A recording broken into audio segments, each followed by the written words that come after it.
O dia em que entendi completamente o que a Bianca estava planejando foi uma quarta-feira de março, às 18h43 da tarde, quando eu vi uma mensagem que não era para mim e que mudou o entendimento que eu tinha sobre os últimos 2 anos da minha vida inteira. Não foi uma revelação dramática de cena de filme, com música de fundo e câmera lenta. Foi uma queda de peça.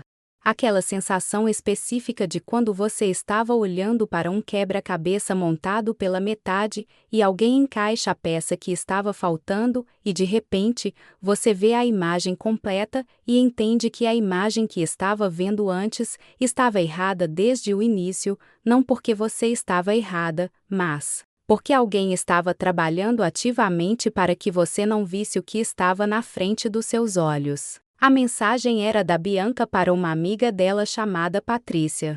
Eu a vi porque o celular do Rodrigo estava em cima da mesa da cozinha, com a tela acesa, quando cheguei em casa mais cedo do que o esperado naquela quarta-feira, e eu havia pegado sem perceber achando que era o meu celular, que tem a mesma capa preta, e a notificação estava visível na tela antes que eu entendesse que não era o meu aparelho. Vi o nome da Bianca na notificação. Vi o começo da mensagem. E parei.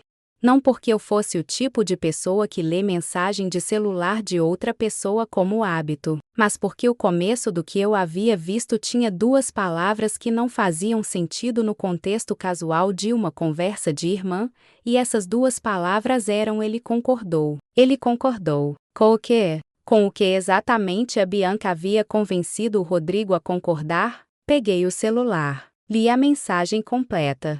E depois li a conversa inteira entre a Bianca e a Patrícia, que durava 3 semanas de mensagens, que começava num ponto onde a Bianca havia dito para a amiga que havia finalmente convencido o Rodrigo de que o casamento não estava funcionando, que havia chegado num nível de desgaste, que era irreversível e que era só uma questão de tempo antes de ele mesmo chegar à conclusão que ela havia estado construindo para ele há meses. E que ela, a Bianca, havia ajudado nesse processo de uma forma que ela descrevia para a Patrícia com uma franqueza perturbadora, com a franqueza de quem está contando uma conquista para uma aliada, sem o menor resquício de preocupação com o que seria do irmão no fim desse processo. O que ela havia feito, segundo a própria versão dela contada para a Patrícia ao longo de 3 semanas de mensagens, era uma campanha de desgaste sistemática que durava muito mais do que 3 semanas. Havia começado, pelo que eu conseguia calcular, lendo aquelas mensagens e associando com episódios que eu havia guardado ao longo do tempo, pouco depois do nosso casamento, 2 anos antes. Havia começado com conversas com o Rodrigo, onde ela plantava dúvidas sobre mim, sobre as minhas motivações, sobre o que eu realmente queria da relação e do que eu queria da família dele. Havia escalado com episódios organizados para criar conflito entre mim e o Rodrigo de um jeito que o conflito parecesse naturalmente nosso e não produzido por terceiros que haviam intervindo com intenção. E havia chegado, nas últimas semanas antes daquele dia em que li aquelas mensagens, num ponto onde ela havia dito ao Rodrigo, diretamente e sem os filtros que ela usava nas fases anteriores, que eu não o amava, que estava numa relação de conveniência e que ele merecia mais que isso e estava desperdiçando os melhores anos da vida numa relação que não tinha futuro. Coloquei o celular de volta na mesa exatamente onde estava. Fui para o banheiro. Fechei a porta com o trinco. Sentei na borda da banheira por um tempo que não soube calcular com precisão, mas que foi suficiente para o que eu precisava fazer naquele momento. E enquanto estava sentada ali, com aquela informação toda recém-chegada dentro de mim, como água fria despejada de uma vez, aconteceu uma coisa que eu não esperava. Não comecei a chorar. Não senti aquela dor aguda que a gente imagina sentir Quando descobre que alguém planejou destruir aquilo que você ama de forma deliberada e sistemática durante 2 anos inteiros, sem que você percebesse completamente. O que eu senti foi clareza. Uma clareza específica e fria e muito precisa de quem finalmente entende o que estava acontecendo e que entende o que precisa fazer em seguida, na sequência certa, sem desperdiçar o elemento surpresa que havia acabado de ganhar sem pedir. Meu nome é Isabela. Tenho 33 anos, sou consultora financeira, trabalho por conta própria gerenciando a carteira de 3 empresas de médio porte que me contrataram por resultado e não por horário, o que significa que eu entendo de números, de planejamento, de estratégia e de timing de execução, com uma clareza que as pessoas às vezes acham fria, mas que eu considero apenas precisa e honesta. Venho de uma família onde meu pai era contador e minha mãe era gerente de banco, então cresci com a ideia de que as decisões mais importantes da vida são tomadas no silêncio de quem conhece todos os dados disponíveis e age no momento certo, com as ferramentas certas, e não na pressa de quem reage antes de ter o quadro completo. Não era uma criança que reagia de imediato. Era uma criança que observava com atenção, calculava com cuidado, e agia quando havia certeza suficiente de que a ação ia produzir o resultado que precisava produzir. Casei com o Rodrigo há 2 anos e 2 meses. Rodrigo é médico, cardiologista, trabalha num hospital privado de referência e tem consultório próprio que ele construiu ao longo de 12 anos, com aquela dedicação que vem de quem realmente ama o que faz e não apenas o que faz oferece, em termos de reconhecimento e de estabilidade financeira. É um homem generoso, de pouca palavra em público e de muita palavra em privado, aquele tipo de homem que ouve de verdade quando você fala e que quando diz alguma coisa diz porque pensou primeiro no peso do que vai dizer. É o tipo de homem que merecia uma mulher que o amava de verdade e que estava do lado dele de forma genuína. E eu era essa mulher. O que a Bianca passou 2 anos construindo no imaginário dele, para que ele acreditasse que eu não era. A Bianca é a irmã mais nova do Rodrigo, 4 anos mais nova, solteira, trabalha numa agência de publicidade onde é boa no que faz porque entende de narrativa e de como as narrativas constroem percepções e como as percepções constroem realidades ao longo do tempo. É uma mulher inteligente, articulada, de aparência cuidada e de presença social, que sabe exatamente como usar em cada contexto para produzir o efeito que precisa produzir. E é uma mulher que havia decidido, pouco depois do nosso casamento, que eu não era adequada para o irmão dela. Não pela razão que às vezes se imagina nesse tipo de situação, não por ciúme possessivo de irmã que não aceita divisão de atenção do único irmão. Era mais frio do que isso. Era mais calculado do que isso.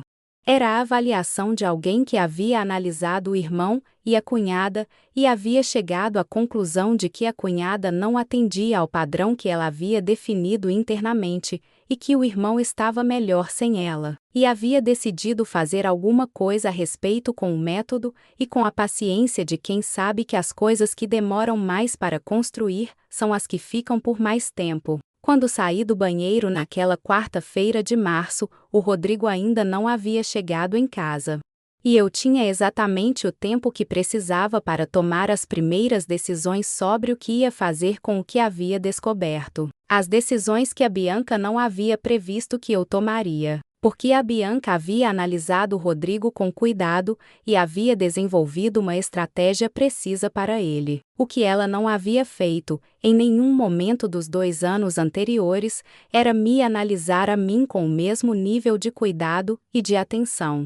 Ela havia me visto do ângulo errado, havia me subestimado de um jeito específico, havia cometido o erro que quem age em silêncio às vezes comete quando ninguém reage de forma visível, acreditar que a ausência de reação visível é ausência de percepção, que silêncio é o mesmo que ingenuidade, que alguém que não confronta é alguém que não viu, e esse erro ia custar muito caro para ela. Me faz um favor agora. Deixa o like, se inscreve no canal e me conta nos comentários de que cidade você está me assistindo. Porque o que vem a seguir é o tipo de coisa que muda o entendimento de todo mundo sobre o que significa estar preparada para o que está vindo. Bloco 2. Mover tudo. Só por precaução naquela noite de quarta-feira, depois que o Rodrigo chegou em casa, e jantamos e falamos sobre o dia de cada um com aquela normalidade de casal, que não sabe que o chão sob o qual está andando, já mudou completamente de natureza, eu fiz uma coisa, que foi a decisão mais importante que tomei em todo aquele processo, não disse nada ainda. Não porque fosse covarde. Não porque estivesse confusa sobre o que havia lido ou em dúvida sobre o que as mensagens significavam, mas porque havia aprendido, ao longo de anos trabalhando com gestão financeira e com crises empresariais de variados tamanhos, que a reação imediata raramente é a reação mais eficiente. Que quando você tem uma informação que o outro lado não sabe que você tem, cada hora que passa com essa informação segura é uma hora que você está usando para se posicionar melhor antes de agir.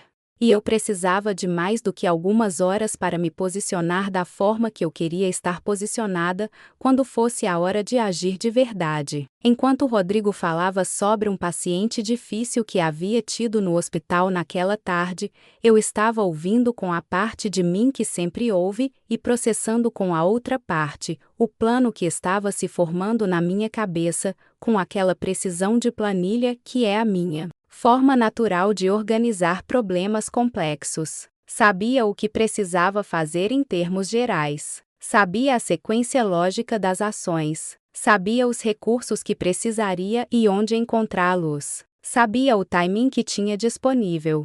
E sabia, porque as mensagens haviam sido claras a esse respeito, que tinha no máximo uma semana antes que a Bianca fizesse o próximo movimento planejado, porque a cadência das ações havia acelerado nas últimas semanas e ela estava claramente chegando num ponto de execução onde cada ação era mais direta e mais próxima da anterior. Fui dormir naquela quarta-feira ao lado do Rodrigo com um plano completo na cabeça e a clareza de que ia executá-lo sem pressa e sem erro. Na manhã de quinta-feira, enquanto o Rodrigo estava no hospital e eu estava no meu escritório em casa com as primeiras ligações do dia já feitas, tomei as primeiras providências concretas. A primeira foi ligar para minha advogada, a Marina, que é amiga minha desde a faculdade e que é a pessoa que eu chamo quando preciso de orientação jurídica dita com honestidade e sem suavização, para não me assustar. Contei para ela o que havia descoberto, do começo ao fim, sem deixar detalhes de fora, porque detalhes importam quando você está falando com alguém que vai te ajudar a decidir o que fazer com uma informação. A Marina ouviu em silêncio até o fim, que é a forma dela de ouvir quando o assunto é sério. Depois disse: "Você tem as capturas das mensagens?" Eu disse que sim, havia feito capturas de tela de toda a conversa, antes de colocar o celular de volta na mesa, porque sou o tipo de pessoa que documenta antes de agir, e que sabe que prova sem documentação é apenas versão. Ela disse: "Você precisa de algumas coisas antes de qualquer conversa com ele ou com ela. Não como ataque, como proteção. Vou te mandar uma lista." E mandou. A lista era prática, específica e absolutamente necessária. Eu precisava organizar os documentos relacionados à propriedade do apartamento, que estava em nome dos dois, mas cujos papéis eu precisava ter cópia em lugar seguro e pessoal. Precisava verificar a situação das contas conjuntas e entender exatamente o que estava lá e o que cada um havia colocado. Precisava ter acesso fácil a todos os contratos e documentos importantes que estavam espalhados pela casa de um jeito casual, que funciona quando um casamento está funcionando e que se torna problema quando alguém começa a trabalhar para desfazer o casamento. Não porque eu tivesse decidido me separar. Não porque eu tivesse planejado sair. Mas porque quando você está num processo onde uma pessoa está trabalhando ativamente para desfazer seu casamento, você precisa ter certeza de que qualquer decisão que você tome vai ser tomada com segurança e com liberdade, não pressionada por uma situação de vulnerabilidade que você poderia ter evitado se tivesse Se preparado antes de precisar estar preparada. Na manhã de sexta-feira, fiz exatamente o que a lista dizia. Organizei os documentos. Tirei cópias físicas e digitais de tudo que era relevante e armazenei em lugar que era meu e só meu, não compartilhado, não acessível a ninguém além de mim. Não movi dinheiro de nenhuma conta conjunta. Não fiz nada que fosse prejudicar o Rodrigo ou que pudesse ser interpretado como má-fé, caso o casamento fosse para frente, o que eu queria que fosse, porque eu amava o Rodrigo e queria o casamento. Apenas me posicionei de um jeito que nenhuma decisão apressada ou forçada, ou produzida por pressão externa, pudesse me pegar desprevenida. Era precaução pura. Era o tipo de coisa que qualquer consultora financeira diria para qualquer cliente que estivesse na minha situação, se o cliente fosse honesto sobre a situação. No sábado, fiz a segunda parte do que havia planejado. Liguei para a dona Sônia, a mãe do Rodrigo, que eu tinha uma relação genuína e calorosa, desde o começo do casamento, porque ela é o tipo de mulher que aceita as pessoas que chegam para a família com aquela abertura real, que não precisa de tempo para se converter. E afeto. Não liguei para contar o que havia descoberto sobre a Bianca. Liguei para ter uma conversa que eu havia precisado ter há muito tempo e que havia evitado por não querer criar conflito dentro de uma família que o Rodrigo amava e onde eu precisava encontrar o meu lugar. Uma conversa sobre padrões que eu havia observado ao longo de 2 anos. Sobre episódios que haviam acontecido que eu havia percebido, mas que não havia nomeado diretamente para ninguém, porque nomeá-los sem prova era arriscado.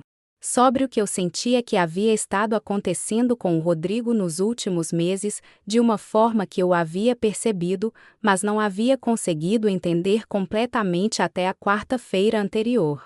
A dona Sônia ouviu cada palavra com aquela atenção de mulher que conhece a filha há décadas e que, enquanto eu falava, eu percebia que estava reconhecendo coisas que ela mesma havia percebido, mas que havia escolhido não ver diretamente, porque ver diretamente exigiria uma conversa que ela também havia adiado por amor ao filho e por não querer criar ruptura desnecessária. Quando terminei, ela ficou em silêncio por um momento. Depois disse: "Eu sempre soube que a Bianca era difícil.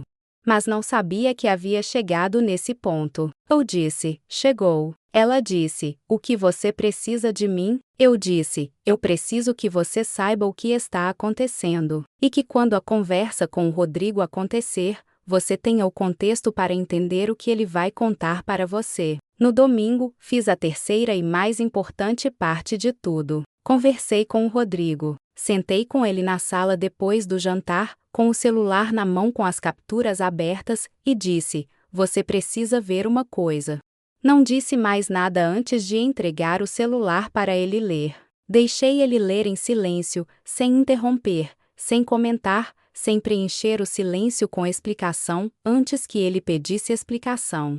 O Rodrigo leu as mensagens com aquela expressão que eu havia aprendido a reconhecer nele ao longo de 2 anos de casamento, a expressão de homem que está processando algo que contraria uma narrativa que havia acreditado por um tempo considerável e que está tendo que reconciliar as duas coisas. Ao mesmo tempo, a narrativa antiga e a informação nova, numa velocidade que não é confortável para ninguém que leva a sério o que sente. Ele ficou em silêncio por um tempo considerável depois de terminar de ler. Depois disse, com a voz de quem está chegando numa conclusão que não é confortável sobre si mesmo: "Ela me manipulou." Eu disse: "Ela te manipulou de um jeito que explorou o amor que você tem por ela e a confiança que você tinha nas avaliações dela sobre as pessoas. Isso não é fraqueza da sua parte. É o que acontece quando alguém que você ama usa o amor como ferramenta." Ele ficou quieto. Depois disse: "O que você fez essa semana? O que era aquele você já tinha movido tudo do título do roteiro que você me prometeu?" Eu disse: "Só por precaução. Para me posicionar de um jeito que se alguma decisão fosse tomada por nós dois com a cabeça no lugar e não empurrada por uma situação de vulnerabilidade que ela havia criado." Não saí. Nunca pensei em sair. Estava me preparando para ficar de uma forma que não pudesse ser desfeita por pressão externa. Ele me olhou por um tempo. Depois disse: "O que acontece agora?" Eu disse: "Agora você decide o que faz. Mas você decide sabendo que é verdade. E sabendo que eu nunca fui embora." Bloco 3 5 dias de silêncio e uma quinta de manhã. O que aconteceu entre o domingo da conversa com o Rodrigo e a manhã de quinta-feira seguinte foi um período que eu vou descrever como o mais silencioso e, ao mesmo tempo, o mais carregado que eu já vivi dentro de uma casa. O Rodrigo havia processado o que havia lido nas mensagens da Bianca com a Patrícia, com a profundidade de homem que não resolve as coisas rapidamente, mas que quando resolve, resolve de forma completa e com uma firmeza que depois não precisa ser revisada. Ele havia ficado acordado na noite de domingo por um tempo depois que a gente havia apagado a luz.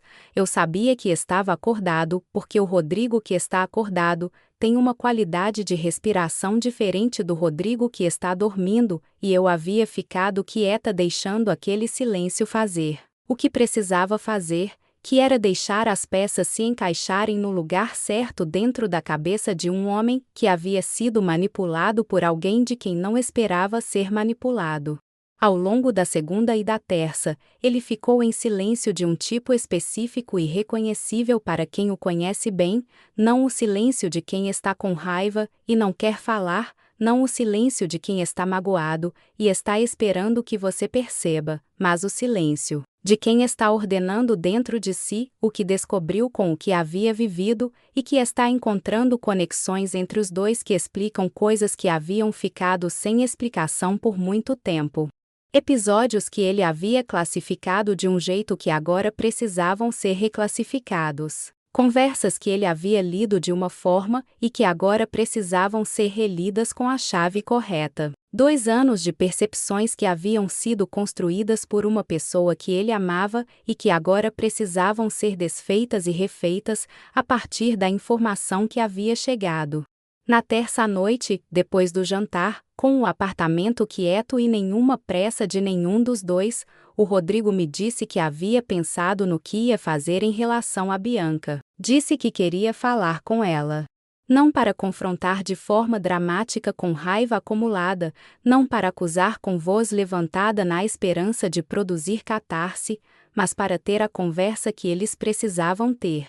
A conversa direta e clara, que não havia acontecido porque a Bianca havia passado 2 anos inteiros evitando qualquer contexto onde a diretidade fosse necessária, preferindo sempre a insinuação e a mensagem indireta e a narrativa construída que chegavam ao Rodrigo, sem o risco do confronto aberto, onde ela precisaria de certeza e de coerência. Eu disse que entendia completamente e que respeitava aquela forma de querer lidar. Perguntei quando ele pensava em fazer isso. Ele disse: "Ela vem aqui na quinta de manhã. Temos café toda quinta quando não opero cedo. Ela não sabe que eu sei de nada." Aquelas últimas palavras, "ela não sabe que eu sei de nada", ficaram dentro de mim com aquela ressonância específica de quando algo que você planejou com cuidado funciona do jeito que você planejou quando planejou. Porque era exatamente isso. A Bianca havia planejado o passo seguinte da campanha dela, sem saber que o Rodrigo havia visto as mensagens. Havia planejado chegar naquela quinta de manhã com o café da padaria, tomar o café com o irmão na poltrona de sempre e provavelmente dar o próximo passo do que havia estado construindo com tanta paciência, o passo mais direto, o passo que ela havia indicado para Patrícia nas mensagens que era o que estava chegando. E ela ia chegar naquela casa sem saber o que havia mudado completamente desde domingo. Eu disse ao Rodrigo: "Você quer que eu esteja aqui, ou prefere que eu não esteja quando ela vier?" Ele me olhou com aquela expressão de quem está pensando na resposta, antes de dar a resposta, que era o jeito dele de lidar com perguntas que importavam, e disse: "Eu quero que você esteja. Não na conversa em si, não no meio do que eu precisar dizer. Mas quero que você esteja na casa quando ela chegar." Eu entendi o que ele estava dizendo com precisão. Queria que eu estivesse presente no sentido de estar naquela casa, de não ter saído, de ser a realidade concreta e inegável que a Bianca ia encontrar quando chegasse, independentemente do que ela havia planejado encontrar quando planejou o próximo passo da estratégia dela. Na quarta de manhã, enquanto Rodrigo estava no consultório com a agenda do dia, eu organizei as últimas coisas que precisavam ser organizadas para que a quinta de manhã fosse o que precisava ser. Não as coisas financeiras e documentais, que já estavam organizadas e guardadas desde a quinta da semana anterior, desde o dia depois da chamada com a Marina. Outra coisa, eu havia pedido para a dona Sônia que viesse na quinta de manhã. Não havia dado todos os detalhes, tinha apenas dito que haveria uma conversa importante entre o Rodrigo e a Bianca e que a presença dela poderia ser muito relevante para que a família inteira tivesse o mesmo entendimento depois da conversa e não versões diferentes da mesma história, dependendo de quem havia estado presente e do que cada um havia decidido contar para os outros. A dona Sônia havia dito que estaria lá sem mais perguntas, com aquela brevidade de mulher que entende que algumas coisas precisam de presença e não de explicação prévia. Havia também uma terceira pessoa que eu havia convidado para estar presente naquela quinta-feira de manhã. Não para fazer confronto, não para criar audiência intimidadora, não para transformar uma conversa familiar necessária num evento com plateia. Mas porque havia um aspecto daquilo que eu queria que fosse documentado de uma forma que não pudesse ser reescrito depois, que não pudesse ser contestado com a versão de quem havia estado presente e havia dito que o que aconteceu havia sido diferente do que de fato aconteceu. A Marina, minha advogada, havia confirmado disponibilidade para amanhã de quinta e havia dito que ia estar lá se eu achasse necessário. Eu achei. Na noite de quarta, o Rodrigo e eu ficamos sentados na sala depois do jantar num silêncio que era diferente de todos os silêncios que havíamos tido naquela casa ao longo de 2 anos de casamento. Era um silêncio de 2 lados de um casamento que haviam passado por uma coisa grande juntos e que estavam do mesmo lado de uma vez por todas, de uma forma definitiva e clara, de uma forma que 2 anos de campanha sistemática e paciente não haviam conseguido desfazer. Ele disse: "Você poderia ter ido embora quando descobriu." Eu disse: "Nunca considerei." Ele disse: "A maioria das pessoas teria ido." Eu disse: "Eu não sou a maioria das pessoas." Ele riu levemente pela primeira vez desde domingo, e aquele riso foi mais do que o riso. Foi o sinal de que estava chegando num lugar do outro lado de tudo aquilo onde era possível respirar. Na manhã de quinta-feira, acordei às 6h30, fiz café devagar, organizei a sala de uma forma que parecia casual, mas que havia sido pensada com a atenção que dou a qualquer coisa que importa. O Rodrigo estava sentado na poltrona do canto da sala, a poltrona que era dele, com o café na mão e a expressão de quem está completamente presente no que está esperando. A dona Sônia havia chegado às 8h40 e estava sentada no sofá com as mãos no colo, com aquele jeito dela de estar em silêncio quando há coisas importantes acontecendo ao redor. A Marina havia chegado às 8h50 e estava sentada na cadeira perto da janela com um bloco de notas sobre a mesa ao lado dela, não aberto, apenas presente. Às 9h02 a campainha tocou. Eu me levantei da cozinha, caminhei até a porta e abri. A Bianca estava sorrindo. Estava com aquele sorriso específico de quem acabou de chegar num lugar onde acredita que venceu alguma coisa, aquele sorriso que tem aquela leveza característica de quem não precisa de esforço para estar segura do que está sentindo. Estava com o café da padaria na mão, de papel, 2 copos, um para ela e um para o irmão, porque ela sempre trazia café quando vinha para o café de quinta, era o ritual deles. Estava com o jeans e a blusa de sempre, aquela leveza de quem está num ritual confortável e familiar, que vai exatamente como sempre vai. Abriu a boca para dizer alguma coisa. Parou. O sorriso não sumiu de imediato, ficou um segundo suspenso na face dela como uma expressão que o rosto ainda estava sustentando, enquanto o cérebro estava processando o que a visão havia enviado para ele. Depois começou a mudar, devagar, com aquela mudança de expressão que acontece quando a realidade que você encontrou não é a realidade que você havia esperado encontrar, e o espaço entre as duas precisa ser processado em tempo real, e não há como esconder que está sendo processado. Eu disse, com a voz mais tranquila e mais firme que eu tinha disponível: pode entrar, Bianca. Todo mundo está na sala. Bloco 4. O que acontece quando a realidade não é esperada? Aqueles 3 passos que a Bianca deu da porta da entrada até o começo da sala foram os 3 passos mais lentos que eu já vi alguém dar dentro de um espaço que eu conheço bem e que normalmente tem um fluxo completamente diferente. Não porque ela estivesse com medo declarado. A Bianca não era o tipo de mulher que demonstra medo de forma direta e visível, era o tipo de mulher que converte medo em avaliação e avaliação em posição estratégica, e posição estratégica em ação calculada. O que eu estava vendo naqueles 3 passos era exatamente esse processo acontecendo em tempo real e em velocidade forçada, porque a situação não estava dando a ela o tempo que ela precisaria normalmente para processar com conforto a entrada do dado novo, o processamento do que o dado novo significava, a busca pela posição mais segura dentro da configuração que ela havia encontrado. E a configuração que ela havia encontrado era, para quem havia planejado o que ela havia planejado para aquela quinta-feira de manhã, a pior configuração possível. O Rodrigo estava na poltrona dele, no canto da sala, de frente para a porta, com o café que havia feito ainda quente na mão, mas que não estava bebendo, porque a atenção estava completamente em outra direção. A dona Sônia estava no sofá com aquela postura dela de mulher que está presente com intenção e não apenas fisicamente.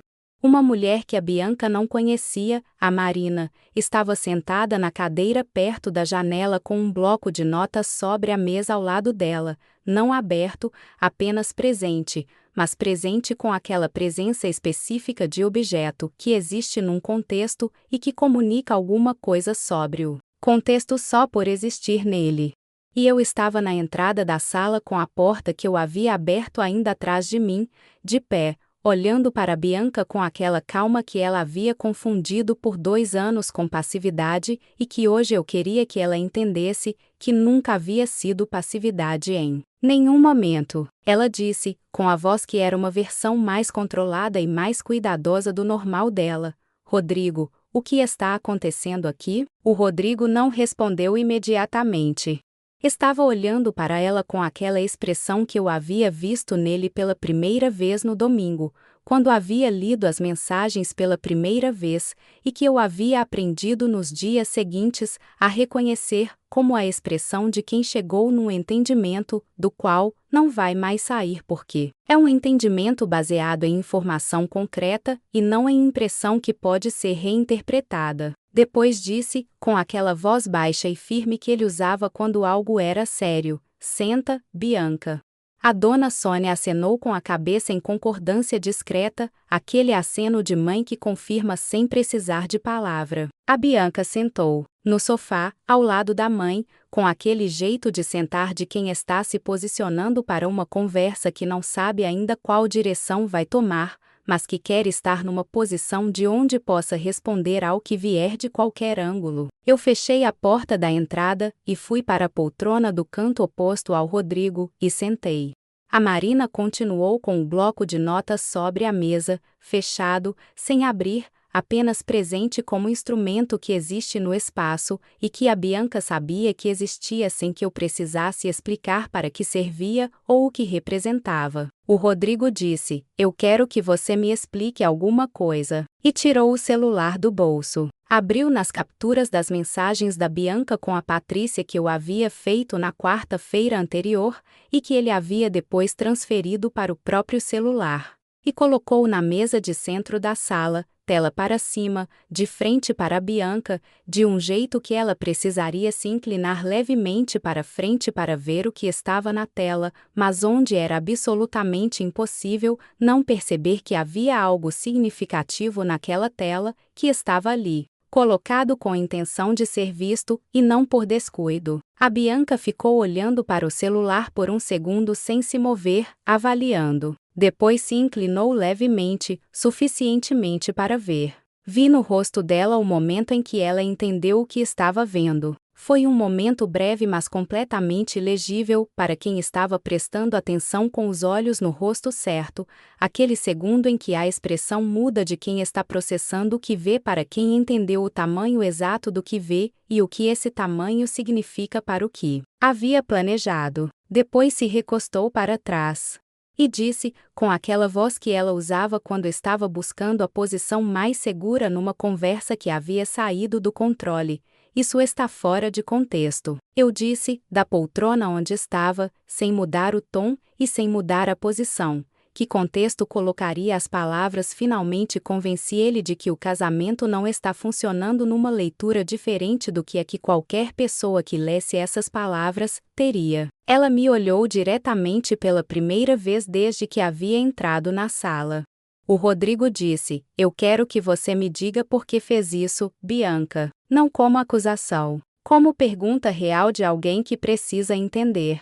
A Bianca ficou em silêncio por um tempo que foi mais longo do que o silêncio de quem está pensando na resposta. Era o silêncio de quem está avaliando as saídas possíveis e percebendo, progressivamente, que cada saída possível leva a algum lugar que não é melhor do que onde está. Que a saída da negação já havia sido fechada pelo que estava na tela do celular. Que a saída da justificativa dependia de uma audiência simpática que não havia naquela sala. Que a saída da vitimização, que seria o próximo passo natural para alguém com a sofisticação emocional dela, estava complicada pela presença da mãe que havia ouvido o que havia ouvido de mim no sábado e que estava sentada ao lado dela, com uma expressão que não era de aliada. Depois disse: "Eu fiz porque me preocupo com você.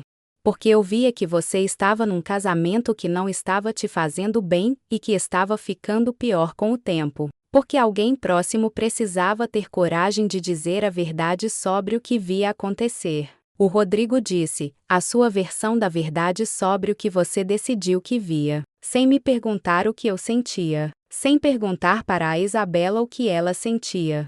Tomando uma decisão sobre a minha vida e executando um plano para implementar essa decisão durante 2 anos, sem que eu soubesse que havia um plano sendo executado. Isso não é coragem, é controle. E eu nunca te pedi para controlar a minha vida, Bianca." A Bianca ficou em silêncio. O Rodrigo continuou: "E a pergunta que eu realmente preciso que você responda é: quem te deu a autoridade de decidir o que é bom para mim?"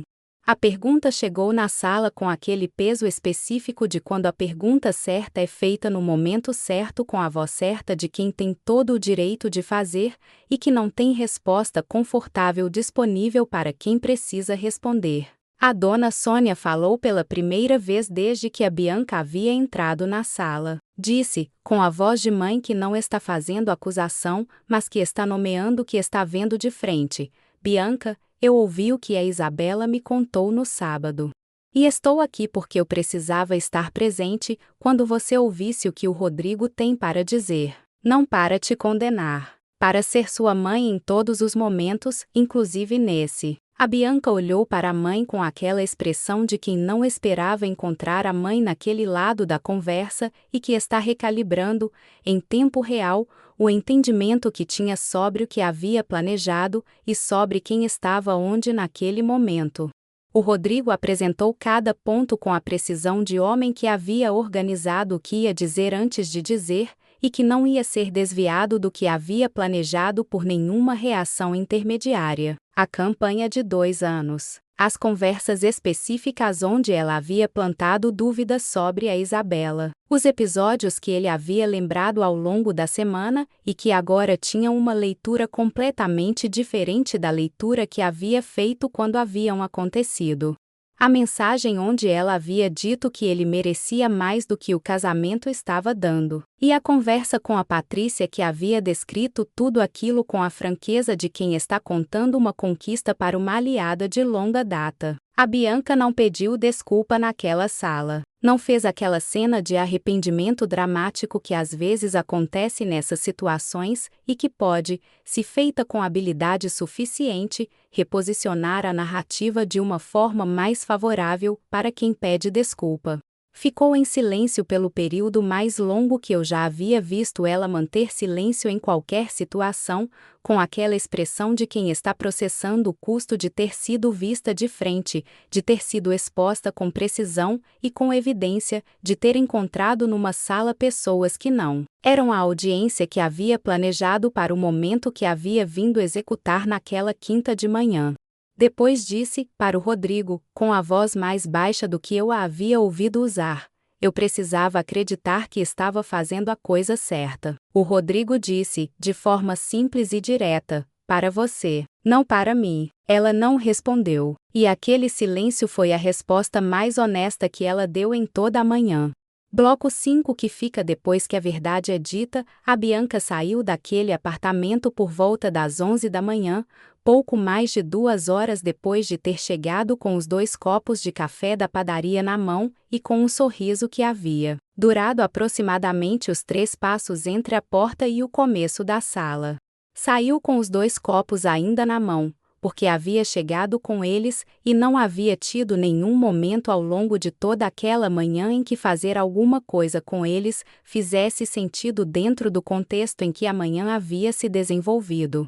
E aquele detalhe específico ficou comigo por um tempo depois que a porta fechou. Os 2 copos de café frios, que haviam sido um gesto de ritual familiar de quarta-feira, a forma dela de chegar, de marcar presença, de ser a irmã que vem para o café com o irmão, e que terminaram a manhã como objetos completamente deslocados nas mãos de quem os havia trazido com uma expectativa que não havia encontrado a situação que esperava encontrar.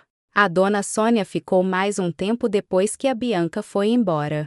Ficou sentada no sofá com a xícara de café que eu havia feito para ela, aquele café real e quente de dentro de casa, que é diferente do café de padaria de copo de papel, e conversou com o Rodrigo por um tempo que eu não fiz questão de ouvir. Completamente porque era uma conversa de filho e de mãe que precisava do espaço que precisava sem que eu estivesse presente nele, que precisava acontecer entre os dois, com a privacidade que as conversas importantes entre filho e mãe precisam para ser honestas. Eu fui para a cozinha, lavei os pratos que havia usado no café da manhã, organizei o que havia para organizar naquele espaço pequeno e familiar, e deixei o espaço da sala para eles dois pelo tempo que fosse necessário. Quando a dona Sônia foi embora, passou por mim na cozinha e me abraçou de um jeito que não precisava de explicação, que não era abraço de agradecimento nem de aprovação, mas de reconhecimento, aquele abraço de quem viu alguma coisa e está fazendo o único gesto que resume o que viu. Eu disse, obrigada por ter vindo. Ela disse, foi a coisa certa a fazer. E foi embora com aquela brevidade de mulher que diz o suficiente e não precisa de mais. A Marina ficou por mais meia hora depois de todo mundo ter ido embora, tomou um café comigo na cozinha sentada no banco de madeira que fica perto da janela, e disse que havia sido a situação mais organizada e mais precisa que ela havia acompanhado em contextos desse tipo. Que a maioria das pessoas quando descobre algo assim, ou reage antes de ter as ferramentas certas para que a reação produza o resultado que querem que produza, ou se paralisa quando deveria agir e deixa o momento passar sem usar o que tem disponível. Eu havia feito o oposto das duas coisas. Eu disse que havia aprendido com crises de empresa ao longo de anos que as crises pessoais têm a mesma estrutura das crises corporativas em muitos aspectos importantes. O que muda é a natureza específica do que está em risco, não a lógica do gerenciamento e não a necessidade de ter as ferramentas certas no momento certo. Ela riu de um jeito genuíno e foi embora. O Rodrigo e eu ficamos sozinhos no apartamento por primeira vez desde domingo num silêncio que era completamente diferente de todos os silêncios que havíamos tido naquela semana, que por sua vez haviam sido diferentes dos silêncios dos 2 anos anteriores, que haviam sido diferentes dos silêncios dos primeiros meses de casamento quando os dois ainda estavam aprendendo os silêncios do outro. Era o silêncio de depois. Aquele silêncio específico que existe depois de uma coisa grande que aconteceu e que ficou atrás de você, que não está mais na frente esperando para ser enfrentada, mas que ainda está presente o suficiente para ser sentida na temperatura do ar ao redor e no jeito que as duas pessoas numa sala ocupam o espaço entre elas. Ele disse: "Você planejou tudo isso desde a quarta-feira?" Eu disse: "Desde a quinta." Na quarta eu ainda estava processando o que havia descoberto e avaliando o que tinha disponível. Na quinta comecei a planejar de fato. Ele disse: "Em 4 dias você organizou a sua advogada, a minha mãe, os documentos e a quinta-feira inteira." Eu disse: "Eu trabalho com gestão de crise há anos. É o que eu sei fazer quando sei o que está em risco e sei que vale a pena proteger." Ele ficou olhando para mim por um tempo que foi suficiente para eu sentir o peso de como ele estava olhando. Depois disse: "Obrigado por não ter ido embora." Eu disse: "Eu nunca fui embora. Só estava me posicionando para ficar de uma forma que não pudesse ser desfeita por pressão externa de ninguém." Ele disse: "Eu sei. E agora eu entendo completamente o que isso significa na prática." O que aconteceu com a Bianca nos meses seguintes foi um processo de reconstrução de relação que não foi rápido e que não foi sem atrito, porque essas coisas raramente são quando o que foi feito com a profundidade e com a duração que havia sido feito. Ela demorou várias semanas para entrar em contato de forma direta, não pela ausência de oportunidade, mas pela dificuldade específica de entrar em contato quando você sabe que a pessoa do outro lado tem evidência documentada do que você fez e que não vai fingir que não tem. Quando entrou em contato foi por mensagem, primeiro para o Rodrigo, depois para mim. A mensagem para mim era curta e era o tipo de mensagem que não pede desculpa de forma explícita e direta, mas que é claramente um gesto de quem está reconhecendo que precisa fazer algum tipo de gesto, que está escolhendo a forma mais segura de gesticular-lhe na direção do reconhecimento sem precisar nomear completamente o que está reconhecendo. Eu respondi de forma breve, de forma neutra, de forma que deixava espaço para o que viesse a seguir, sem prometer que o que viesse a seguir seria fácil ou que voltaria a ser o que havia sido antes, porque nunca voltaria a ser o que havia sido antes. A relação com a Bianca hoje é diferente do que era durante os 2 anos de campanha e diferente do que era antes dos 2 anos de campanha.